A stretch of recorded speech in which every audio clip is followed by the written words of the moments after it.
7:30 on this Thursday morning. You're very welcome along to OTB AM. We're with you right the way through until 9:30 this morning. You can tweet us at Off The Ball if you want to get in touch. What are you doing during this coronavirus lockdown at the moment? It's Eoin here in studio at the moment. Ger is WFH. That's what the kids say, Ger. You're very welcome.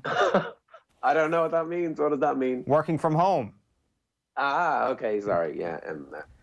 Yeah, I had some sniffles yesterday and was like, okay, I just want to make sure that I'm not going to infect everybody. It turns out I just have a cold, and I'll be back in tomorrow to spread my cold around the office and make sure that, you know, anybody who's left there will pick it up off me. I've got addicted to looking at people's working from home setups over the last couple of days. Everybody's tweeting about it. Everybody's showing their own setup. There's something unbelievably satisfying about seeing a good working from home setup. My one at home is ridiculously cluttered and I can't get the same sense of enjoyment. Yours looks pretty good.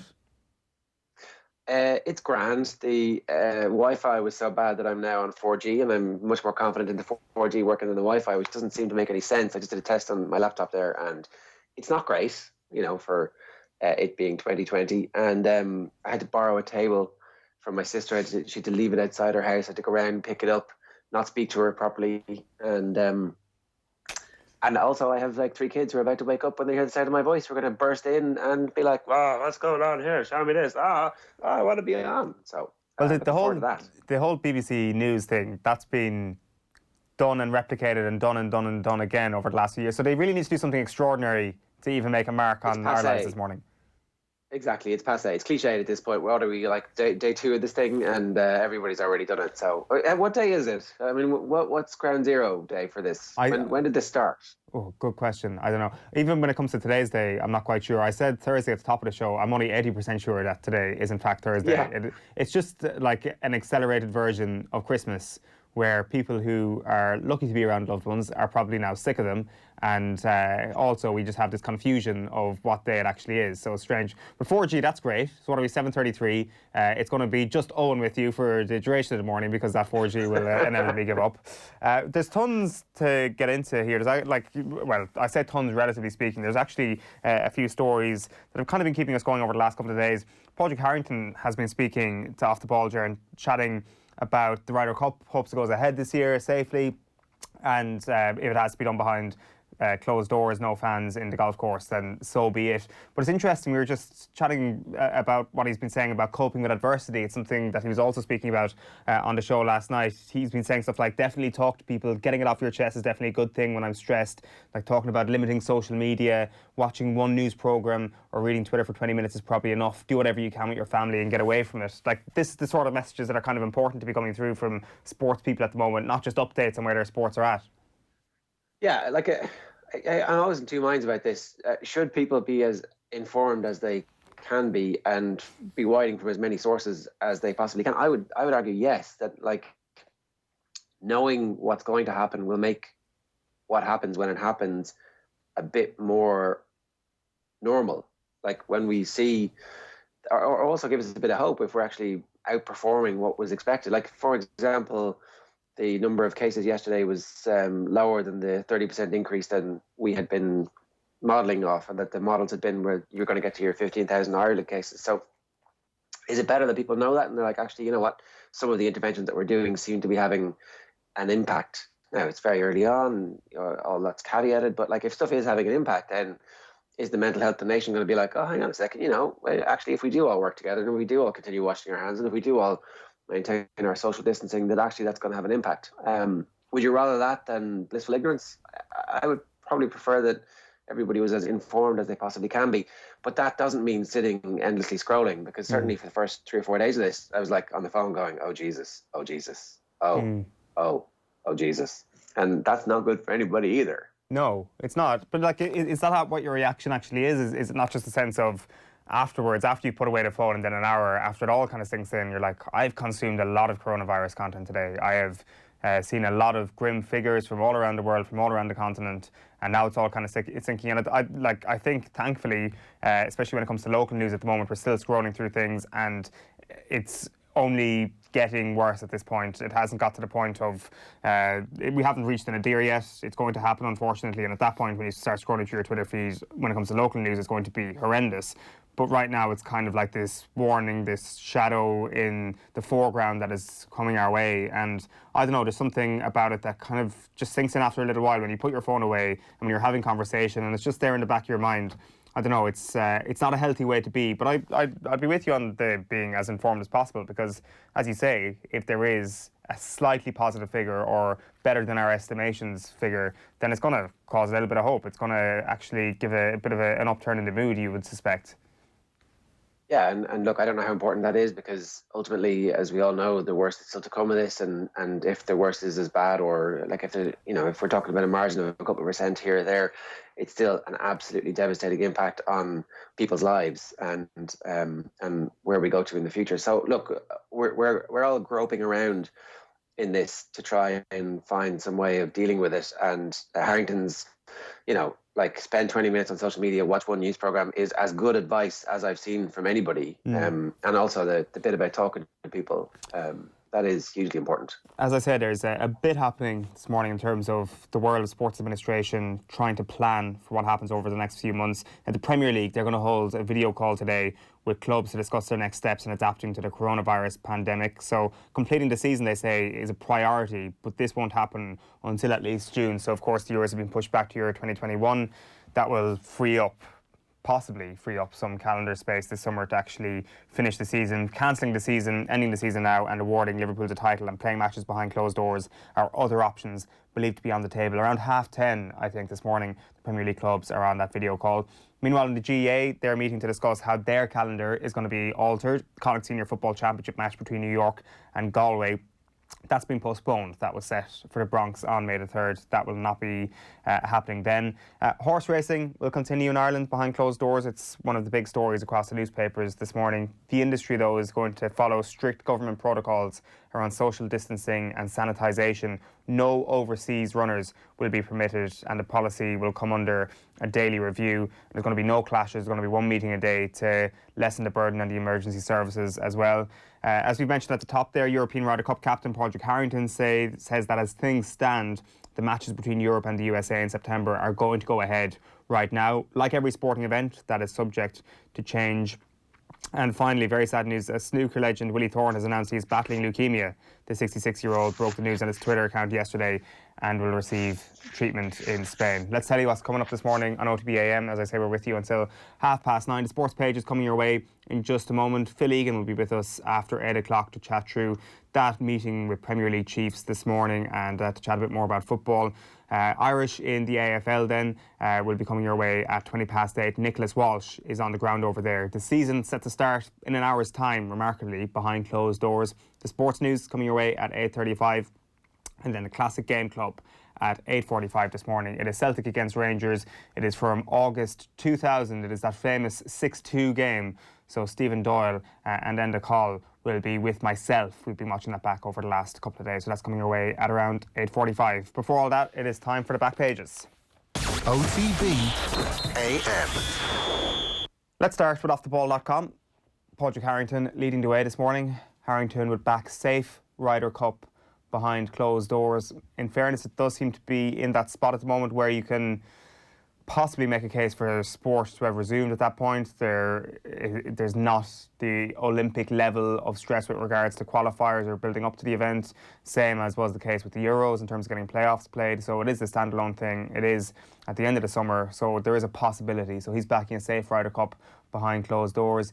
Kieran Bradley there has written reasons to be positive about the battle against coronavirus. Manchester United legends open hotel doors to NHS staff. You do wear a tie. The day Brian Clough taught Clive Tilsley a fashion lesson. And Football Manager 2020, how to play for free. Yes, you read that right. Jerry, you're gonna indulge in your beautiful home office there, a little bit of Football Manager 2020? No, this might be the worst thing that's happened to anybody who is actually trying to work from home. The fact that Football Manager is now free, because we know how addictive this thing is. It's crack cocaine basically for people who are interested in football. You've never been into it. It panders to for a little while, and a previous version, but it panders to the worst excesses of the male ego. essentially. It's like, I can take this crap team and turn them into 5 times European champions, and I can buy and sell players like a slave owner. It's like, it's the worst part of, like, I get football theory. I get to become a business person.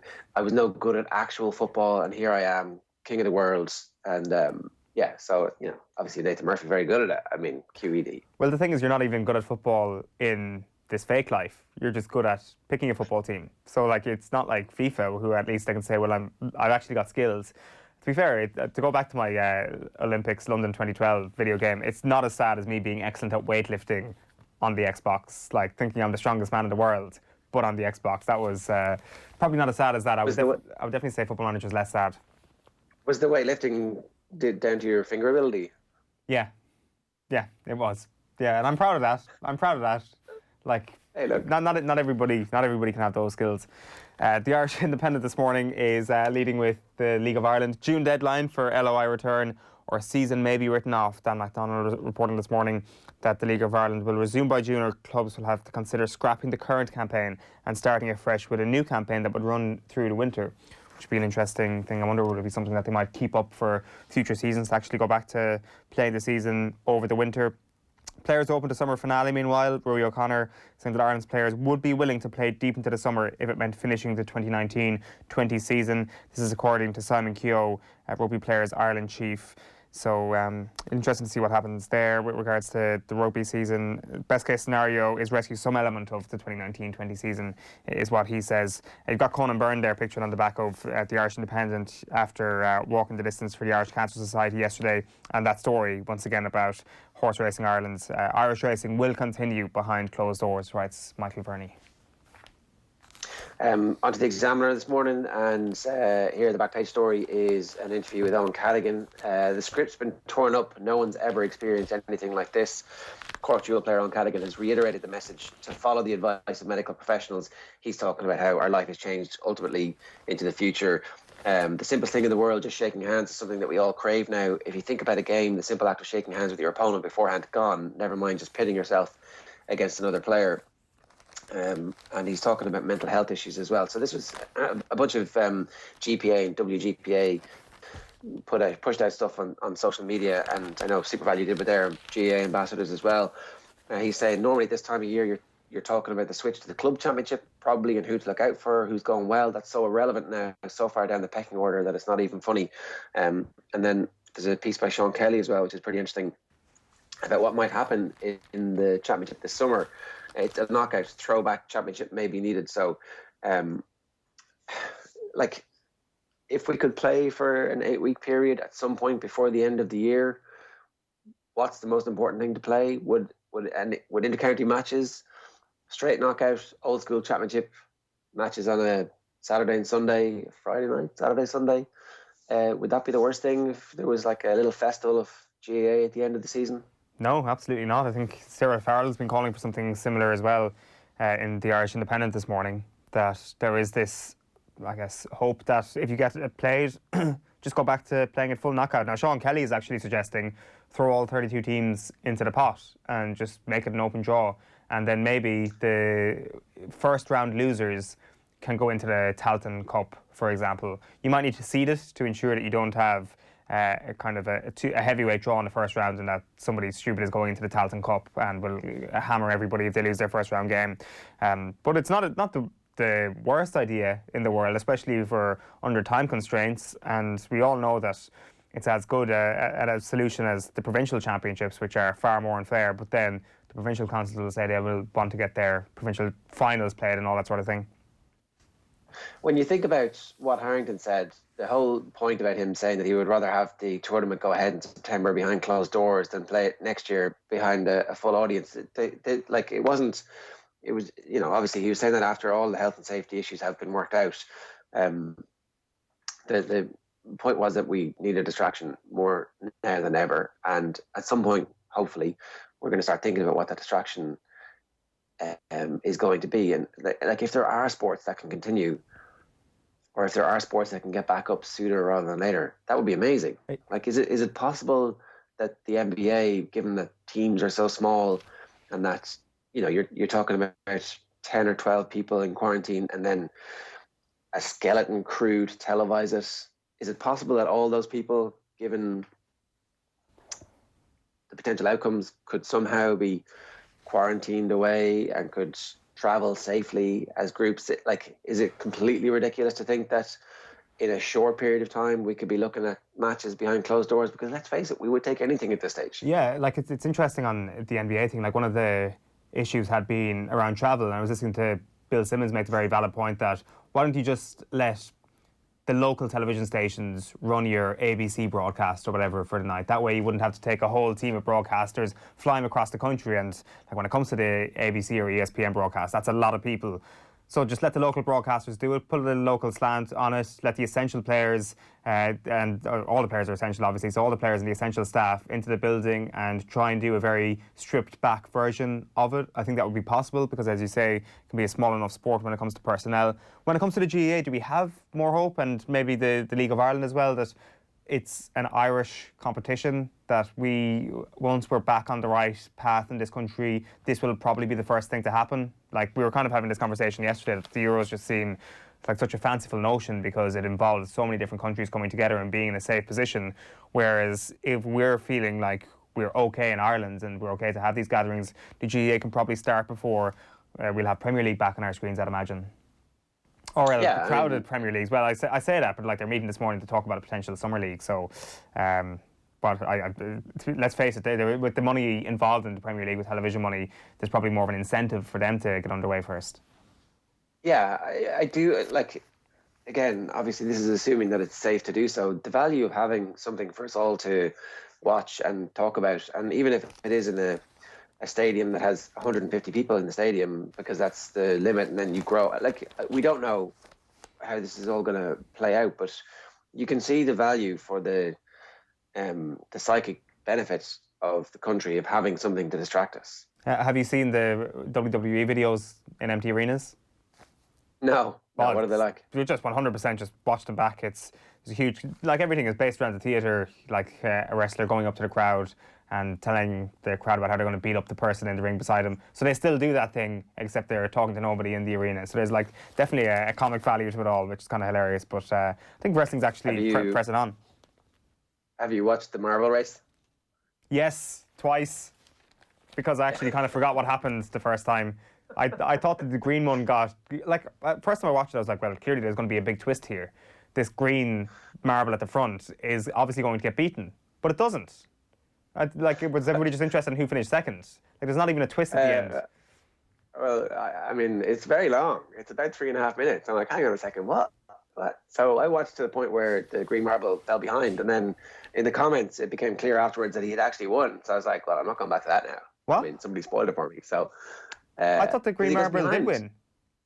He does, exactly, yeah. Oh, sorry, yeah, but he's been leading from the front for the entire thing, no? No, he goes behind. There's a bit where, like, he actually falls to third, and so obviously he has some kind of weird comeback victory. But so it really was a good story. I need to go back and watch it a third time then. I completely missed that. The Irish Times this morning, leading with the racing. Continuance could strike wrong note with public, writes Brian O'Connor. Coronavirus pandemic has led to a shutdown in action in Britain and France. Harrington expects Ryder Cup to proceed as planned, as we've mentioned, while dissent grows as IOC battle to keep games on track. Many athletes unable to fulfil their usual training regimes and want some clarity, you'd imagine. There needs to be something said to the IOC, to people in Japan at the moment, that this thing is just not likely to go ahead at the moment because they seem fairly pig-headed and wanted to go ahead. And David Conn there, as we've mentioned, Premier League to meet with aim of end games in mind. Officials have been modelling different scenarios for getting games back on track. So we'll be interested to see what happens there. 10:30 this morning, a conference call involving all 20 Premier League clubs. The Guardian is next for us. Again, the IOC story is one of their main stories this morning, and it does feel like there's tension between the athletes and the organisers and the Japanese government at the moment. I have a little bit of sympathy given how big an event the Olympics is. The whole notion of being the person whose job it is to pull the plug and say this can't happen, that weighs very heavily on, very few people. And also, again, that whole sense of, actually, you know what, things have turned around, we're going to be okay. How amazing it would be to have something to look forward to. So you've got to strike the balance between public safety, the right messaging, and then also, I don't know, it's not panic at this stage. I think everybody is fully aware of exactly how bad this thing is. But when does the Olympics get rescheduled for? Is it a couple of months? It can't be. So it has to be next year. Does that make any sense? Is it still even in Tokyo? Like, what, I can see why it's so difficult for them to get their head around. Yeah, for sure. Back page of the Irish Daily Star this morning is Cop On, razor labels, pool debate as irrelevant. Ray Houghton quoted as saying that this thing is irrelevant at the moment compared to the pandemic going around at the world. It is quite irrelevant. Like, he's obviously right. If you compare anything with the pandemic, it is going to come across as irrelevant.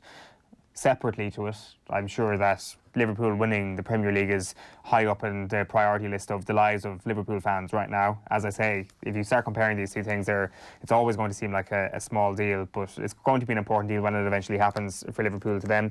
Connacht Die, new date. Connacht GAA officials remain hopeful that the game between New York and Galway can be played at a later date this summer. Premier pleads with clubs. Premier League will today plead with its 20-member clubs to finish the season. Racing gets green light, writes Brian Flanagan. And we are playing Jenga. We have got to be very careful we don't turn the whole thing upside down. Liam Griffin has been speaking about the COVID-19 crisis. The Mirror, I've got the UK Mirror for you here. It's Football United. Abramovich and Neville hand hotels over to NHS workers as sport comes together to battle virus. Football League's 50 million survival fund, so the EFL have stepped in very quickly to put together a fund of 50 million quid to try and keep those clubs in the lower divisions in English football alive. Prem and EFL, let's get it done. So the plan for football is that they're going to try and get back as soon as they possibly can. Now, it's going to be difficult to see how they will get that through when you consider eventually yesterday the British government decided, okay, it's time to close the schools, and at the stroke of a pen, they were like, we're cancelling GCSEs, we're cancelling A-levels, which was a fairly remarkable quick turnaround. It was like, no, go to school, it's fine. It's like, oh yeah, the whole school year is wiped out now. And that obviously has fairly interesting repercustions for university places next year and all that kind of stuff. And more than likely, you would expect that we'll see something fairly similar here. Faragher said that they were making contingency plans for the Leaving Cert. It's hard to see what those contingency plans would be. But anyway, it's hard to see how football comes back at any point until further down the road. And then do you knock on into next season? Like if you can't play until July, what do you do? Do you run next season all the way up to the World Cup in Qatar, which is a Winter World Cup? Like, what are the solutions here? Apart from saying that season is over, Liverpool are the champions, two teams come up, everybody starts again, and away we go. Well, you would prefer to finish something that you've started, like, rather than actually starting something fresh.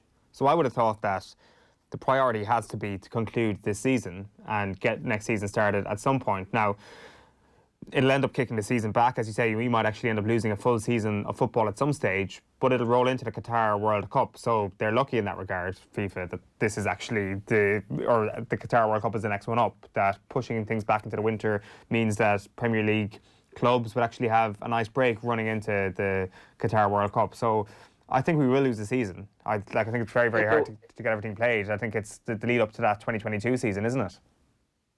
In a way, though, like, the Premier League are also in a weird scenario where we know who the best team were. We know who the champions were. So for once, you could actually go, right, we're going to put a pin in this. Next season is going to start late, but we'll get it done. And there's not that much that needs to be sorted out. Maybe you have relegation and those clubs, that's the thing you can't do. So maybe you have no relegation. That was one of the suggestions around the Bundesliga. Just promote two teams and have a bigger competition next year. Like, maybe the EFL Cup takes a hiatus so you have some extra match days, or there's definitely a way to have an expanded Premier League for one season if you had to. Probably. I know. Why do we need to finish this season, I suppose? Because we know the champions. But take it any other year. Take it in any other situation. What would you do with the season? If there was still a proper title race, you would finish that thing. And I think that finishing it is more important than starting something afresh. Getting something that you've already started done. If you it goes for anything in life. If you've started a task, just finish it before you start something new. And I don't know. You reach a certain point in your life and you're like halfway through a bad book. And it's like, oh, you have to finish the book you started. It's bollocks. You stop reading that book and you move on because there's only a certain number of days that you're going to be alive. Don't do it. Just move on. I'm in the finish the book category. I'm in the but how many crap books have you finished? You're like, oh, that wasn't worth my time. I say I'm a tipping point in your life, when you realize there's only so many days left. There's only so many books you're actually going to be able to finish. Read only the good ones. I'm a finished the book guy in principle, but in practice, I rarely am. So I can see that. I can see the temptation for people like you to put the book away and stop. But I want to actually get this done and just see Liverpool win the Premier League properly. Do it with the proper number of games. Football will return eventually. Wait until then. Finish out this season. If it means losing a season, so be it. At least do it right. And I would lose next season. Is that what you mean? Possibly. Or else next season just starts really late, and then that kicks football back into its routine of being in line for the Qatar World Cup, which of course means losing that 2022-23 season, doesn't it? So exactly. So I realise that this is all completely a pointless conversation. However, there's definitely a sense that what we need to do here is understand the scale of this is so big that maybe killing the season is the right thing to do. You've got a visitor at the door, Ger. Back page of the Irish Mirror is League of Ireland. We should actually get you to open the door and see who it is. Is it MTV Cribs at the door looking for you to tour him around? It's the postman. League of Ireland aims for June return, but season may be axed. And Irish racing to gallop on. That is the Irish version of the Mirror this morning. The Irish Sun then today is Care B&B. Abramovich and Neville hand over hotels to help NHS. You've got EFL's £50 million safeguard and Townsend Prem plea. Andros Townsend pleaded with Prem Chiefs for the season to be completed. And there's also a story here which is not coronavirus related. Every Pog has its day. United to let him go. It's an exclusive by Neil Custis this morning. Paul Pogba's Manchester United career is over. Despite suggestions that a peace deal is being made, both sides want a splitting of the ways. Offers around £100 million would see United move quickly to get a deal done for a player whose contract is up next summer. They have the option of triggering a one-year extension, but that would be only to protect the value of the French World Cup winner. 27 years old at this point, Paul Pogba. Postman comes and says, I hope you're not on live now, are you? I'm like, yes I am. So, anything good in the post? Birthday cards for my son. But look, happy birthday to young Mr. Gilroy. The post office still continuing in this time of crisis to provide a network of people like absolute frontline heroes. And with the heroes, don't always wear capes, but legitimately a heroic part of our society that we probably don't value as much as and this is going to be a lesson that we learn, that we need to recalibrate our entire value system, and the people who carry stuff for us, who stock our shelves in shops, who are driving around delivering stuff, unbelievably important at this time. Oh, absolutely, no question about that. A tangent. And long way to keep doing it. Hopefully it's a situation that they'll be allowed to keep doing for the next little while. Just a couple of other things just to touch on, Joe, before we move on to something else. This Irish racing story, what's your take on it? Just for anybody who's kind of coming to this a little bit fresh, there have been a lot of measures put in place to kind of go further than the behind closed doors aspect of Irish racing here. So there's going to be no double meetings, only one meeting per day. So as I said earlier on, this is not to draw on the emergency services any more than they need to. Jockeys' weights are going to be increased by £2, so that means they can close the racecourse, saunas. There's going to be no owners permitted to attend, no overseas runners, and maximum 30 minutes between races to assist social distancing. So basically this is an industry trying to save itself at the moment. Yeah, and so there's always two sides to these things where, like Brian O'Connor's piece, I haven't had a chance to read it yet, where he's talking about how the public might respond to this. I think that we all need to be very careful about being outraged about everything at the moment, because tensions are so high that it's very easy to get outraged about, this is awful. But actually, when if the racing industry needs to survive and to protect thousands and thousands of jobs, then unless the government steps in and says, oh, don't worry, we've got your back, this is exactly the same as every other industry that's desperately trying to scramble around. You see those restaurants who've gone to collect only, and they're keeping 3 or 4 people employed. That's 3 or 4 families who have slightly less stress than the other families whose jobs have gone. And so the racing industry desperately needs to protect those jobs and to make sure that it doesn't disappear. So that's clearly the thinking behind trying to keep it going.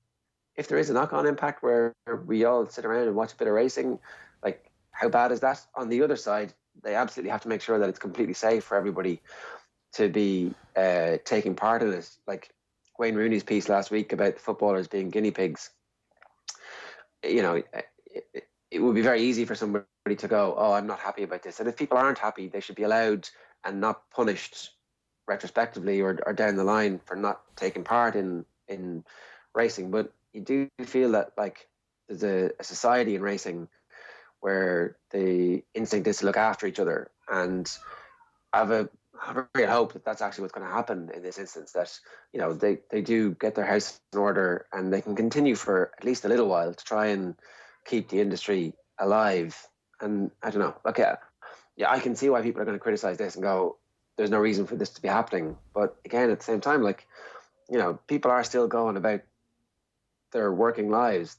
We have to find a way to function where social distancing is the new norm after this version of coronavirus sweeps through. Like, I don't think we're going back to handshakes. I don't think we're going back to sitting cheek by jowl. I think there's going to be a lot more working from home, and there's going to be hand sanitizers everywhere from now on, because COVID-19, what about COVID-20 and COVID-21, and like, what about those next new strains that we don't have vaccines for as well? So, like, this is probably a new normal, and finding ways to work and survive, we just have to do it. So if they are being guinea pigs, then maybe actually we should be grateful for the fact that this is happening, so long as it's safe for them to do so. That's the overriding concern, the safety of everybody involved. Yeah, and like, I think as well, when it comes to this is measures being put in place. For now, this is dealing with what the government have already told. This obviously wouldn't be going ahead, no racing would be going ahead, or will it, when the government actually step this thing up to a full lockdown? And we still suspect that this will happen at some point over the next few weeks. Like, this is still very much kind of a last-ditch effort from racing to get a bit of revenue going, to keep a few livelihoods going, and then next week, for example, if the government puts in more restrictive measures, then you'd suspect that this is obviously just going to go by the wayside, and then there will be kind of a full clampdown on all racing activity. Yeah, and look, again, that's the bit where it's really important that the messaging from the government is super clear. Like, the bit where they were suddenly asking the restaurants and bars to close, somebody said they don't actually have the power to enforce that. But at the same time, that suddenly gives the industry the ability to turn around to whoever holds their loans and to the workers and say, look, this is actually now a government directive. It's the same with this. Like, you know, if you're a small trainer who is living for getting the horses to run, and you don't have racing, or you're being asked to voluntarily stop, like, how do you pay your mortgage? And until the government actually step in and say, okay, well, we're going to stop this now because we've got a plan in place, we've got finances in place, it's very, very difficult for people to go, yeah, okay, I'm going to turn off my lifeline, the thing that I've spent my entire life trying to build up this entire business on the basis of a very, very uncertain future. And there's a couple of other things that are happening at the moment, Owen, that we should talk about. European club football could resume in May, according to Javier Tebas, who is the La Liga chief executive. In mid-May, we should be able to be back on with all European competitions, all of them. Of course, it depends on how the pandemic involves. This is speaking to Marca, which seems very, very optimistic to be speaking from a country that is in the midst of the worst of their version of the pandemic at the moment in Spain. So it could even be before then, but this is the date that we're working on as a latest in order to start up again. We don't want to change any seasons. We haven't thought about doing that. In this situation, the scenarios we're considering are all short term. If we can't sort out the short term, then unfortunately we aren't going to have time to sort out anything more long term. We aren't allowing that to enter our minds. That is remarkable optimism. Yeah, maybe a bit of long term planning, you know, scenario B.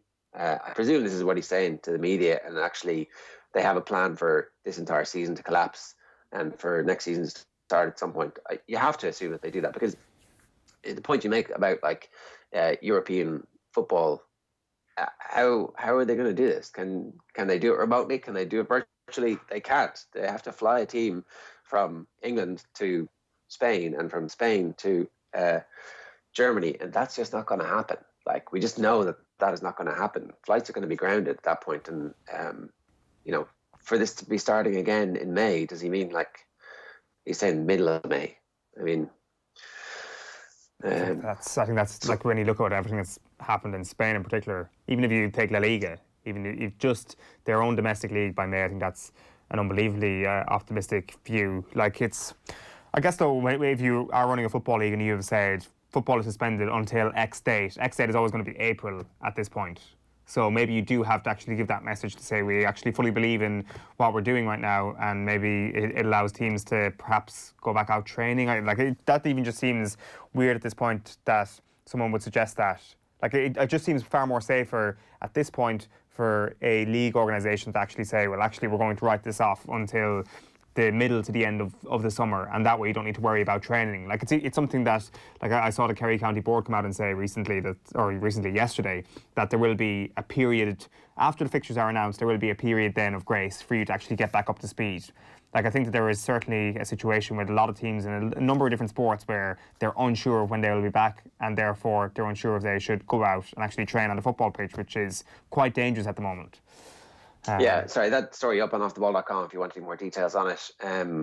That La Liga story. Look, that was the other point. I think they were talking about basketball. Like, do you go straight to playoffs in the NBA and you need warm-up games? And apparently they don't like exhibition games when it comes to that kind of stuff. But that was the point that a lot of the athletes are making. So I think Sebastian Coe, who is obviously noted for his adherence to all things fair and just and true, was talking about how it would be actually unfair for an Italian distance runner, for example, who's in lockdown, to be asked to go and train versus athletes from other parts of the world. And look, it's a fair point Sebastian Coe makes. What a world we live in where we're saying that. Absolutely. It is 7 minutes past 8 on this Thursday morning. Plenty coming up over the next hour on OTB AM. So we're going to hear about football with Phil Egan in just a moment and how the sport is surviving. Crossing over to Melbourne to chat to Nicholas Walsh about the AFL going ahead. The latest episode of the Classic Game Club is coming your way at 8:45. There's all of that and much more, but we're hearing from Padraig Harrington right after these. OTB AM.